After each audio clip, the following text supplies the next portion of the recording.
In the previous video, we examined some pretty alarming statistics related to mass shootings, and we learned right that America, the United States, is, in a league of its own when it comes to mass shootings and the rate of mass shootings. So that's our first concerning stat. Here's the next one. So this is a survey by the Small Arms Survey. So it's an organization that collects data on gun ownership. So that could be, law enforcement, but it could also be civilians. So they actually have estimates of the rate of civilian firearms. So meaning, how many people, regular people, not law enforcement, not military, own a gun, have a gun in the U.S. Or how many guns are there, right, per resident. So these are the top five ranked countries. So the five top ranked countries, as it says here, and territories. And again, we can see here that the United States in a league of its own. So the rate of civilian firearms per resident, so how many guns are there for civilians, right, per person in the US? Turns out there's more guns than people, 1.2. And again, we're focusing on civilians. We're not even including law enforcement.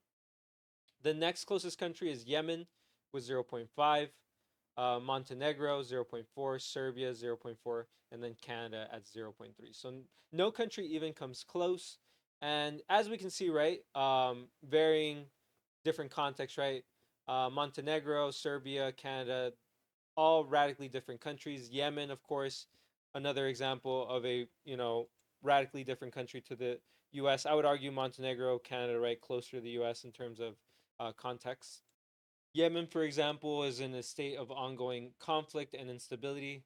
So guns not really making them, safer there.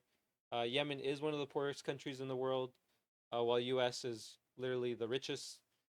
And then we have Montenegro. So they're democratic. And then we have Serbia, so a little bit less liberal. And then we have Canada, right, which is going to be definitely the most similar. Um, Arguably more progressive than the U.S., but still pretty high up there, right, when it comes to the rate of civilian firearms. But yeah, U.S. crazy numbers, more guns than people. So that's the big takeaway from this table. Some more alarming stats. Nearly 47,000 people died of gun related injuries in the US. These are stats from the CDC. In some of the next videos, we're going to learn some alarming information regarding the CDC.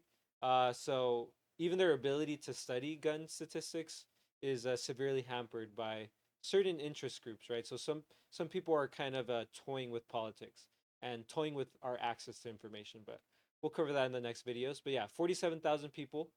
And arguably, I think one of the worst stats we're going to see today is that guns have become the leading cause of death for children in the US since 2020. So this trend has held strong since 2020.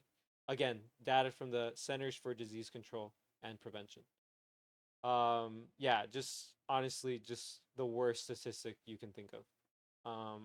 More than disease, more than car accidents, more than all that stuff, guns, the leading cause of death for American children. So if that statistic doesn't evoke right some kind of emotion, uh, then I don't know what to tell you, right? But these statistics show us right that currently the way things are, I would argue are it's a little bit crazy. Something's got to happen, but let's keep going. Let's keep exploring. Um, so let's see, maybe why, right? Why are guns such a hot button issue in the U.S.? Why haven't we passed meaningful gun control legislation in decades? Why is it such a touchy subject?